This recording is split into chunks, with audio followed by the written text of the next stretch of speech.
Good afternoon, Broncos. Happy Friday. Thank goodness we made it through the entire week.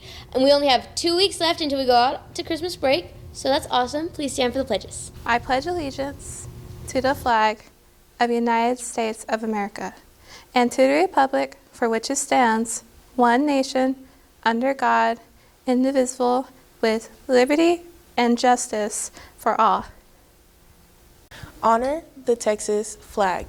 I pledge allegiance to thee, Texas, one state, under God, one and indivisible. Please remain standing for a moment of silence.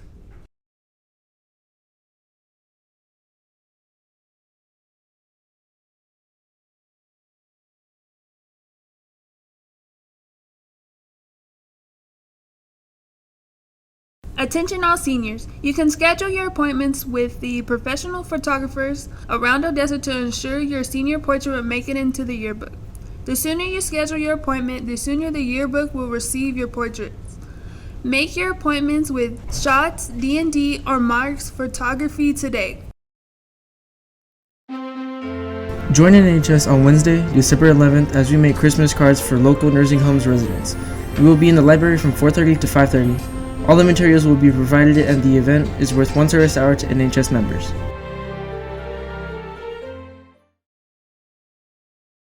There will be a senior board meeting in room 224 on Monday, December 9th during launch class. The OHS Choral Department presents Bronco Legacy Christmas Show. The adult tickets cost $10. Children and students with ID are $5. Friday, December 13th at 7:30 in the Performing Arts Center. Tickets are available at ohschoir.ludus.com or in the choir office. Welcome back, Broncos. Thank you to everybody who came out and supported the orchestra program in their concert last night. They did fantastic. And thank you to everybody who came out and supported the gymnastics team in their meet last night as well. Hopefully we will have results for that this upcoming Monday. If you signed up for the Feast of Sharing, be sure to be there at the Coliseum around 5. You should be meeting in one of the barns. I believe it's Barn D.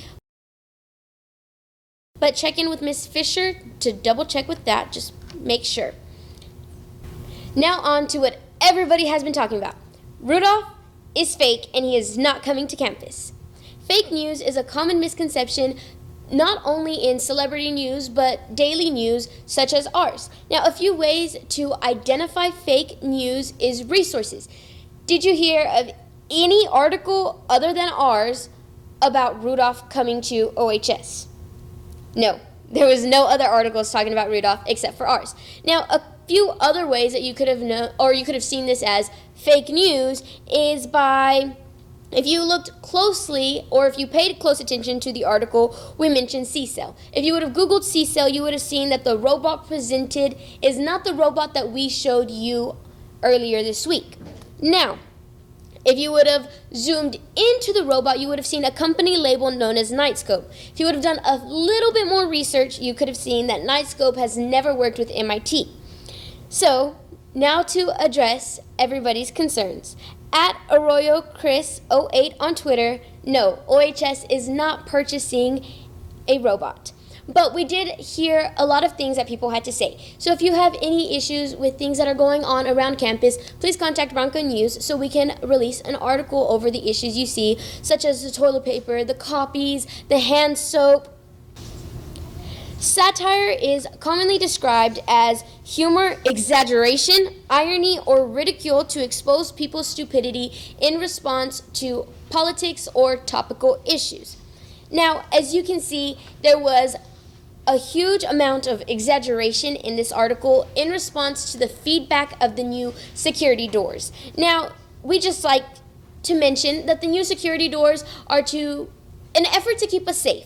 And as you can see, things could be way worse. If we were to get a robot that shoots rubber bullets at us for bullying, that is absolutely ridiculous. But remember, everything that we do here on campus is to keep all the students here safe. So the new security doors will be a good thing once we get used to them.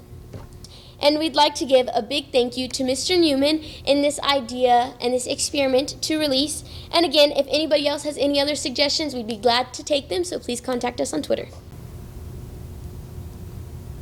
Okay, Broncos, we still have a few more things to put out to you guys. We had a lot of information come in this morning, so we wanted to get it out to you before the weekend. First, we've got EOC testing next week. Monday is a regular school day. Everybody will show up on time and report to class just as normal. On Tuesdays for English 1 retakes. Testers, you can check your roster, check to see where you're supposed to be in the hallways, and report to your room by 8:30 with IDs, or else you will not be able to go into class. Non-testers, you're going to report to a couple of different places by 12:15. 9th graders, you're going to be in the auditorium. 10th, you're going to be in the Bronco gym. 11th, you're in the Lady Bronco gym. And seniors, you'll be in the pack. Wednesday, we got Algebra 1 retakes. Testers, you can check your rosters in the hallway. Non-testers, you are on a regular schedule and you'll report to class by 8:30. If your room is being used for testing, you'll go to the auditorium. On Thursday, we've got English 1 retakes again. No, English 2 retakes. Got to be there by 8:30. We've also got ASVAB for sophomores in the gyms. And non-testers, you will be in the couple of different places by 12:15. Freshmen, auditorium. Sophomores in Bronco gym. Juniors, you're going to be in the field house. And seniors, you'll be in the pack again. And then on Friday, we've got biology and U.S. history retakes. Non-testers, regular schedule for you guys. You'll report to class by 8:30, and if your room is being used for testing, then you'll go to the auditorium. If you are not sure where you're testing at, you can check the rosters in the hallway next to the library, or you can talk to a teacher. We do have access to those rosters through our email. Next, we got the Feast of Sharing tonight. Please wear jeans, a red OHS t-shirt, and tennis shoes. Volunteers need to check in at Ector County Coliseum, Barn E. That is Barn E, not Barn D, like we said just a few minutes ago. We were actually mistaken on that. We apologize, but Barn E, 15 minutes before your shift starts. There's going to be an NHS volunteer at the table with name tags for you, and those name tags are going to be how we keep track of your hours. Your volunteers will be assigned to an area at check-in. We are not pre-assigning anyone to a certain place. But it is important that you be visible, helpful, and to represent OHS in the best light possible. If you have a lull in what you're doing, then smile and talk to people. All right, and finally, you've all been paying attention to Bronco News this week with Rudolph, the new security guard / teacher, and all that stuff. We want to thank Mr. Newman. He's the one who actually put that idea out to us and who gave us everything that we needed to take care of that. But he sent us in something that he asked us to read for you. So I'm going to do that right now. I hope you were watching Bronco News carefully enough to notice a weird little story about a robot hall monitor and teacher at OHS. I have asked my students to think carefully about all of the information directed at them. My reason is simple. Most of that information serves someone else's purpose. Very little of the communication in our information-driven society is created primarily to help viewers or listeners or readers learn something new. Much more of that information that is directed at you is designed to persuade you to accept ideas that may not be true, but that benefit someone else if they are accepted uncritically.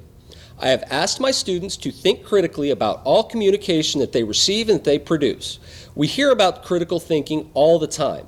Mostly, we do not think critically, though. So what is critical thinking? It is the opposite of wishful thinking. Wishful thinking shapes all of the information we receive according to what we want to be true and what is easiest to believe. Critical thinking begins with a challenge. I may want something to be true or false, but why should I believe it is true or false? Do I have solid evidence? Do I have corroboration? Do I have a reasonable basis for believing in something? Do I understand why someone has sent me the information? The majority of people in the world with the power to send you information would prefer that you not ask any of these questions. They would prefer that you simply believe what you're told. Believing without thinking. That is far more dangerous than intelligent robots patrolling the halls of OHS or trying to teach you English. When you hear something new, ask yourself, why should I believe this? So why should you believe this? So why should you believe this? Google The Perils of Obedience by Stanley Milgram and read it carefully. Wishful thinking can blind us to terrible things. Wishful thinking can make us do terrible things. Thank you, Broncos. Thank you, Mr. Newman, for the story this week. You guys have a great weekend. Remember, EOC testing next week. We'll see you guys at the Feast of Sharing tonight. You guys have a good day.